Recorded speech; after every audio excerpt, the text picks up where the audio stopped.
సమూయేలు రెండవ గ్రంథము 5వ అధ్యాయం.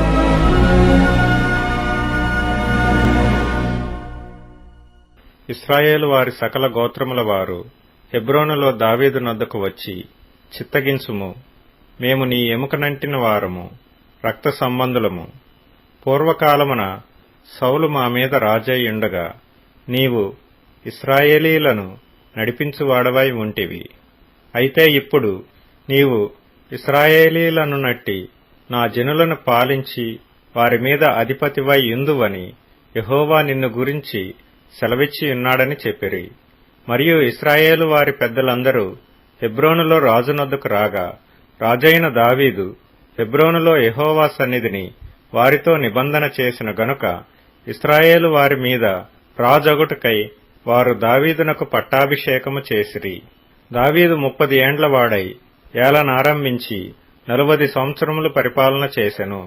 హెబ్రోనులో అతడు యూదా వారందరి మీద 7 సంవత్సరములు 6 మాసములు, యెరూషలేములో ఇశ్రాయేలు యూదాల వారందరి మీద 33 సంవత్సరములు పరిపాలన చేసెను.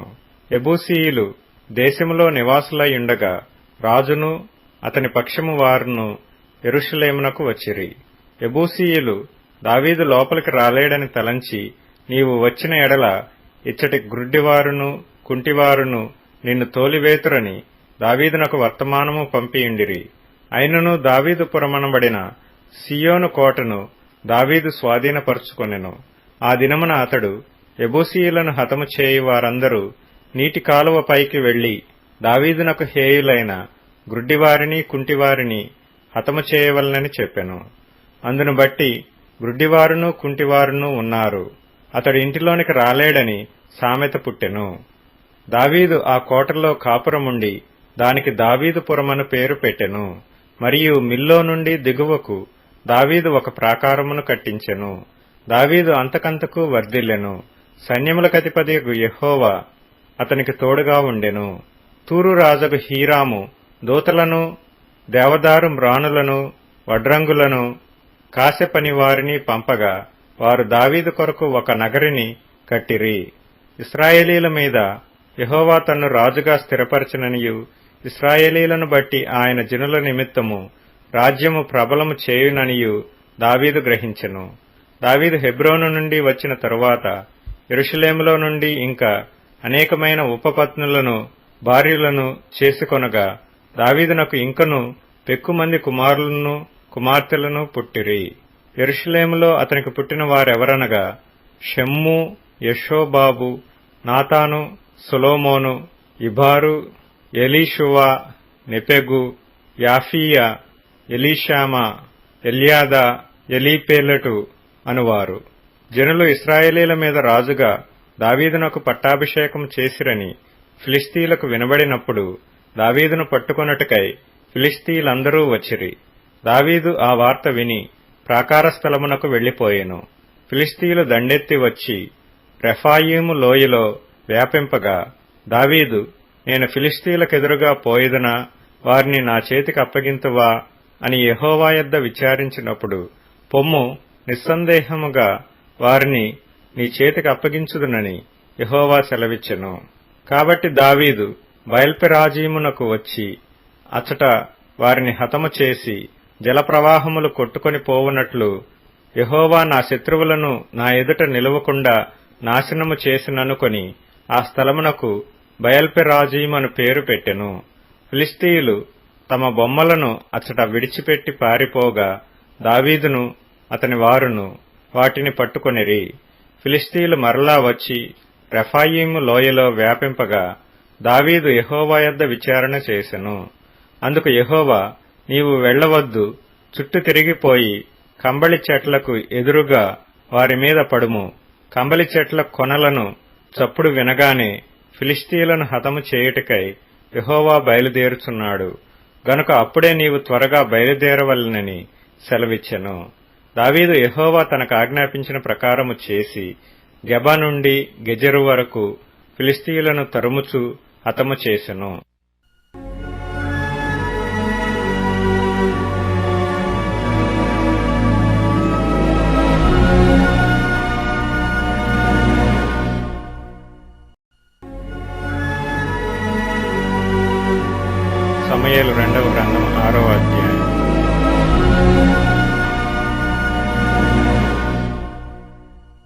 తరువాత దావీదు ఇశ్రాయేలీలలో 30,000 మంది శూరులను సమకూర్చుకొని బయలుదేరి కెరూబుల మధ్య నివసించు సైన్యములకధిపతియగు యెహోవా అను తన నామము పెట్టబడిన దేవుని మందసమును అచ్చట నుండి తీసుకొని వచ్చుటకై తన యొద్దనున్న వారందరితో కూడా బాయిలా యెహూదాలో నుండి ప్రయాణమాయెను.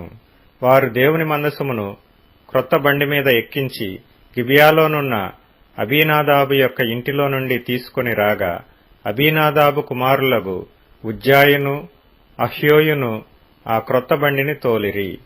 దేవుని మందసము గల ఆ బండిని గిబియాలోని అబీనాదాబు ఇంట నుండి తీసుకొని రాగా, అహ్యో దాని ముందర నడిచెను. దావీదును ఇశ్రాయేలీలందరూ సరళవృక్షపు కర్రతో చేయబడిన నానా విధములైన సితారాలను, స్వరమండలములను, తంబురలను, మృదంగములను, పెద్ద తాళములను వాయించుచు యెహోవా సన్నిధిని నాట్యమాడుచుండిరి. వారు నాకోను కళ్ళము దగ్గరకు వచ్చినప్పుడు ఎడ్లకు కాలు జారినందున ఉజ్జా చేయి చాపి దేవుని మందసమును పట్టుకొనగా, యెహోవా కోపము ఉజ్జా మీద రగులుకొనెను. అతడు చేసిన తప్పును బట్టి దేవుడు ఆ క్షణమందే అతని మొత్తగా అతడు అక్కడనే దేవుని మందసమునొద్ద పడి చనిపోయెను. యెహోవా ఉజ్జాకు ప్రాణోపద్రవము కలుగజేయగా దావీదు వ్యాకులపడి ఆ స్థలమునకు పెరెజ్ ఉజ్జా అను పేరు పెట్టెను. నేటికిని దానికి అదే పేరు. ఆ దినమున యెహోవా మందసము నా యొద్ద ఎలాగుండుననుకొని దావీదు యెహోవాకు భయపడి యెహోవా మందసమును దావీదు పురములోనికి తన యొద్దకు తెప్పింపనొల్లక గిత్తీయుడగు ఓబేదెదోము ఇంటి వరకు తీసుకొని అచ్చట ఉంచెను. యెహోవా మందసము 3 నెలలు గిత్తీయుడగు ఓబేదెదోము ఇంటిలో ఉండగా యెహోవా ఓబేదెదోము ఇంటి వారినందరినీ ఆశీర్వదించెను. దేవుని మందసము ఉండుట వలన యెహోవా ఓబేదెదోము ఇంటి వారిని అతనికి కలిగిన దానినంతటినీ ఆశీర్వదించుచున్నాడన్న సంగతి దావీదునకు వినబడగా, దావీదు పోయి దేవుని మందసమును ఓబేదెదోము ఇంటిలో నుండి దావీదుపురమునకు ఉత్సవముతో తీసుకొని వచ్చెను. ఎట్లనగా యెహోవా మందసమును మోయువారు 6 అడుగులు సాగగా ఎద్దు 1 క్రొవ్విన దూడ 1 వధింపబడెను. దావీదు నారతో నేయబడిన ఏఫోదు ధరించిన వాడై శక్తి కొలది యెహోవా సన్నిధిని నాట్యమాడుచుండెను. ఈలాగన దావీదును ఇశ్రాయేలీలందరూ ఆర్భాటముతోనూ బాకానాదములతోనూ యెహోవా మందసమును తీసుకొని వచ్చిరి. యెహోవా మందసము దావీదుపురమునకు రాగా సౌలు కుమార్తెయగు మీకాలు కిటికీలో నుండి చూచి యెహోవా సన్నిధిని గంతులు వేయిచు నాట్యమాడుచూనున్న దావీదును కనుగొని తన మనసులో అతని హీనపరచెను. వారు యెహోవా మందసమును తీసుకొని వచ్చి గుడారము మధ్యను దావీదు దాని కొరకు ఏర్పరిచిన స్థలమున నుంచగా, దావీదు దహన బలులను సమాధాన బలులను యెహోవా సన్నిధిని అర్పించెను. దహన బలులను సమాధాన బలులను అర్పించుట చాలించిన తరువాత సైన్యములకధిపతియగు యెహోవా నామమున దావీదు జనులను ఆశీర్వదించి సమూహముగా కూడిన ఇశ్రాయేలీలగు స్త్రీ పురుషులకందరికీ ఒక్కొక్క రొట్టెయు ఒక్కొక్క భక్ష్యమును ఒక్కొక్క ద్రాక్ష పండ్ల అడయు పంచిపెట్టిన తరువాత జనులందరూ తమ తమ ఇండ్లకు వెళ్లిపోయిరి. తన ఇంటివారిని దీవించుటకు దావీదు తిరిగి రాగా సౌలు కుమార్తెయగు మీకాలు దావీదును ఎదుర్కొన బయలుదేరి వచ్చి హీనస్థితి గల పనికత్తెలు చూచుచుండగా వ్యర్థుడొకడు తన బట్టలను విప్పివేసినట్టుగా, ఇశ్రాయేలీలకు రాజువైన నీవు నేడు బట్టలను తీసివేసి ఎంత ఘనముగా కనబడితివని అపహాస్యము చేసినందున దావీదు నీ తండ్రిని అతని సంతతిని విసర్జించి ఇశ్రాయేలీలను తన జనుల మీద నన్ను అధిపతిగా నిర్ణయించుటకై నన్ను ఏర్పరచుకొనిన యెహోవా సన్నిధిని నేనాలాగు చేసితిని. యెహోవా సన్నిధిని నేను ఆట ఆడితిని. ఇంతకంటే మరి ఎక్కువగా నేను తృణీకరింపబడి నా దృష్టికి నేను అల్పుడనై నీవు చెప్పిన పనికత్తెల దృష్టికి గనుడనగుదునని మీకాలుతో అనెను. మరణము వరకు సౌలు కుమార్తెయగు మీకాలు పిల్లలను కనకయుండెను.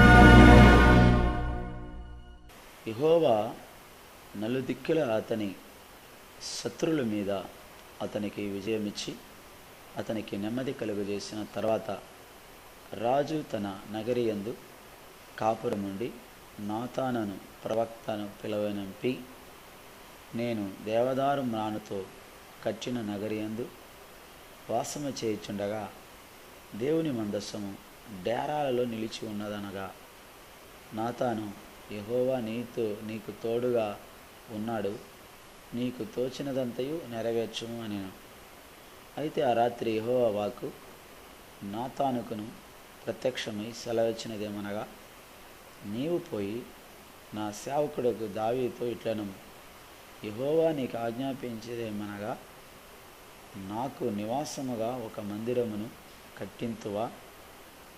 ఐగుప్తులో నుండి నేను ఇశ్రాయేలీయులను రప్పించిన నాట నుండి నేటి వరకు మందిరములో నివసింపక డేరాలలోను గూడారములో నివసించుచు సంచరించి తిని, ఇశ్రాయేలీయులతో కూడా నేను సంచరించిన కాలమంతయు నా జనులను పోషించుడని నేను ఆజ్ఞాపించిన ఇశ్రాయేలు గోత్రములలో ఎవరితోనైనను దేవదారుమయమైన మందిరము ఒకటి మీరు నాకు కట్టింపకపోతిరే అని నేనెన్నడైనను అని ఉంటున్నా.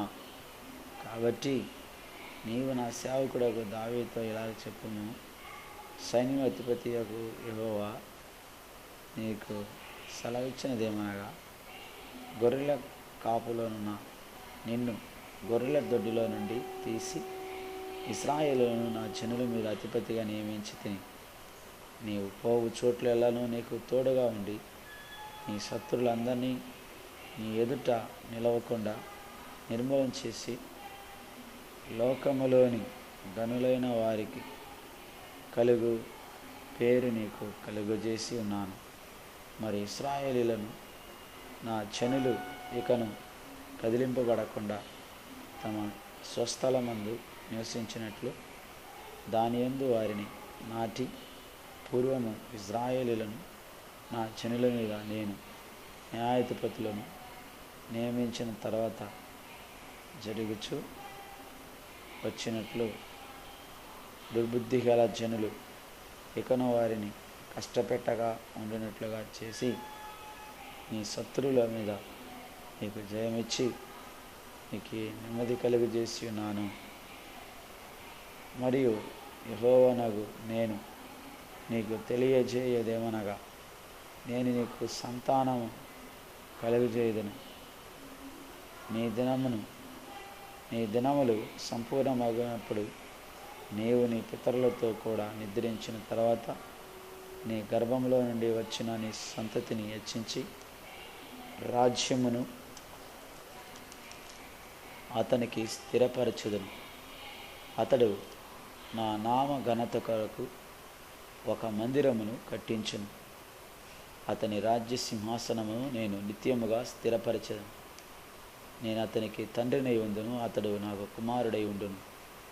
అతడు పాపం చేసినడలా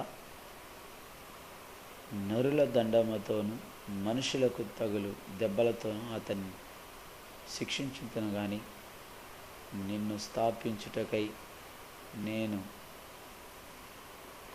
కొట్టివేసిన సౌలునకు నా కృప దూరమైనట్లు అతనికి నా కృప దూరము చేయను.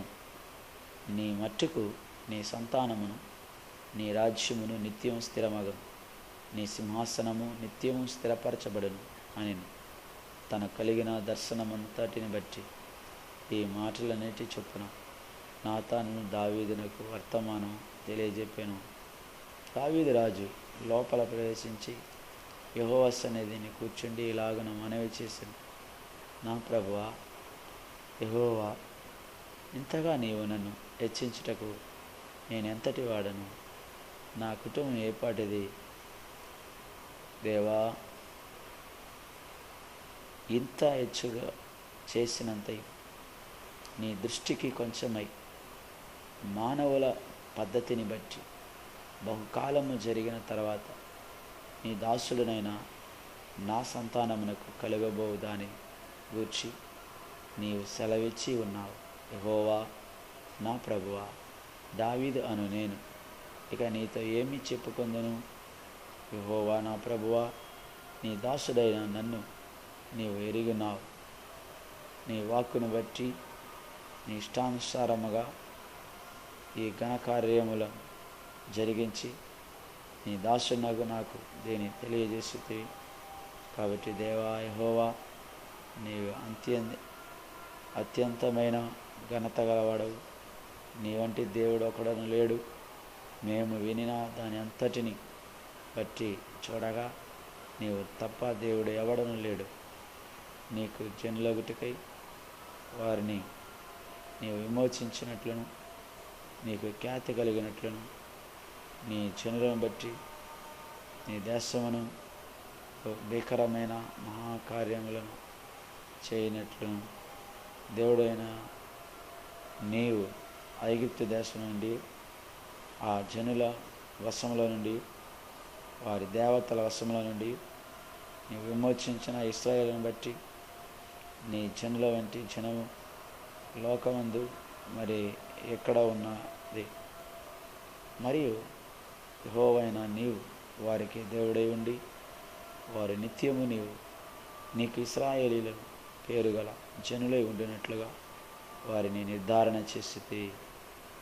దేవా యెహోవా, నీ దాసుడనగు నన్ను గూర్చి నా కుటుంబమును గూర్చి నీవు సెలవిచ్చిన మాట ఎన్నటికీ నిలిచినట్లు దృఢపరిచి, సైన్యాధిపతి యెహోవా ఇశ్రాయేలీయులకు దేవుడై ఉన్నాడన్న మాట చేత నీ నామమునకు శాశ్వత మహిమ కలిగినట్లను నీ దాసులనైనా నా కుటుంబము నీ సన్నిధిని స్థిరపరచబడినట్లను నీవు సెలవిచ్చిన మాట నెరవేర్చుము.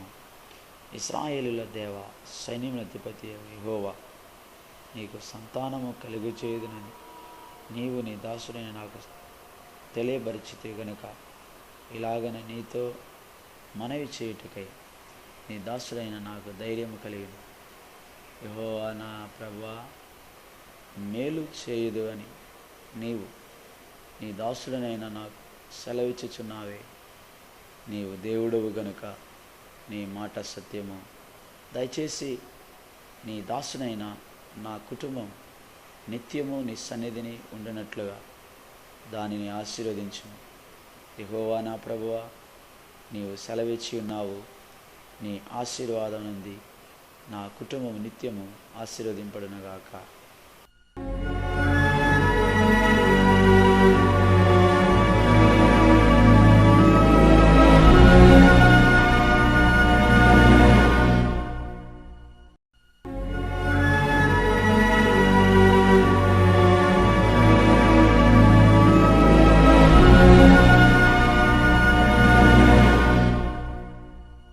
దావీదు ఫిలిష్తీయులను ఓడించి లోబరుచుకొని వారి వశములో నుండి మెతగమ్మాను పట్టుకొనెను. మరియు అతడు మోయాబీయులను ఓడించి పట్టబడిన వారిని నేల పొడుగున పండజేసి తాడుతో కొలిచి 2 తాడుల పొడుగునున్నవారు చావవలననియు 1 తాడు పొడుగున ఉన్నవారు బ్రతికవచ్చుననియు నిర్ణయించెను. అంతటా మోయాబీయులు దావీదునకు దాసులై కప్పము చెల్లించుచుండిరి. శోబారాజును రెహాబు కుమారుడునగు హదజెజరు యూఫ్రటీస్ నది వరకు తన రాజ్యమును వ్యాపింపచేయాలని బయలుదేరగా దావీదు అతనిని ఓడించి అతని యొద్ద నుండి 1700 మంది గుర్రపు రౌతులను 20,000 కాల్బలమును పట్టుకొని వారి గుర్రములను ఉంచుకొని మిగిలిన వాటికి చీలమండల నరాలను తెగవేయించెను. మరియు దమస్కులోనున్న సిరియనులు శోబారాజుకు హదదెజెరునకు సహాయము చేయరాగా దావీదు సిరియనులో 22,000 మందిని ఓడించి దమస్కు వశమునున్న సిరియా దేశమందు దండును ఉంచగా సిరియనులు దావీదునకు దాసులై కప్పము చెల్లించుచుండిరి. దావీదు ఎక్కడికి పోయినను యెహోవా అతనిని కాపాడుచుండెను. హదదెజరు సేవకులన్న బంగారు డాళ్ళు దావీదు పట్టుకుని యెరూషలేమునకు తీసుకొని వచ్చెను. మరియు జతహు బెరోతై అను హదదెజరు పట్టణములలో దావీదు రాజు విస్తారమైన ఇత్తడిని పట్టుకొనెను. దావీదు హదదెజరు దండు అంతయు ఓడించిన సమాచారము హమాతు రాజైన తోయికి వినబడింది. హదదెజరునకు తోయికిని యుద్ధములు జరుగుచుండెను గనుక దావీదు హదదెజరుతో యుద్ధము చేసి అతన్ని ఓడించి ఉండుట తోయి విని తన కుమారుడు యోరాము చేతికి వెండి బంగారు ఇత్తడి వస్తువులను కానుకలుగా అప్పగించి కుశల ప్రశ్న అడిగి దావీదుతో కూడా సంతోషించుటకై అతని దావీదు వద్దకు పంపెను. రాజైన దావీదు తాను జయించిన జనముల యుద్ధ పట్టుకొనిన వెండి బంగారములతో వీటిని చేర్చి యెహోవాకు ప్రతిష్ఠించెను. వాటిని అతడు సిరియనుల యొద్ద నుండి, మోయాబీల యొద్ద నుండి, అమ్మోనీయుల యొద్ద నుండి, ఫిలిష్తీయుల యొద్ద నుండి, అమాలేకుల యొద్ద నుండి, రేహాబు కుమారుడగు హదదెజరు అను సోబారాజు వద్ద నుండి పట్టుకొని ఉండెను. దావీదు ఉప్పు లోయలో సిరియనులకు 18,000 మందిని హతము చేసి తిరిగి రాగా అతని పేరు ప్రసిద్ధమైన. మరియు ఏదోము దేశమందు అతడు దండు ఉంచెను. ఏదోమీయులు దావీదునకు దాసులు కాగా ఏదోము దేశమంతటా అతడు కావలి దండు ఉంచెను. దావీదు ఎక్కడికి పోయినా యెహోవా అతన్ని కాపాడుచుండెను. దావీదు ఇశ్రాయేలందరి మీద రాజై తన జనులందరినీ నీతి న్యాయమును బట్టి ఏలుచుండెను.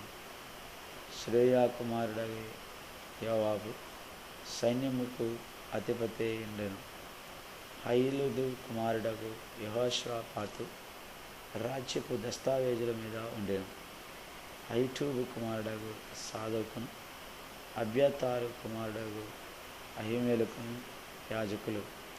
సెరాయా లేఖికుడు, యెహోయాద కుమారుడగు బెనాయా కేరీతీయులకును ఎరేతీయులకును అధిపతి. దావీదు కుమారులు సభా ముఖ్యులు.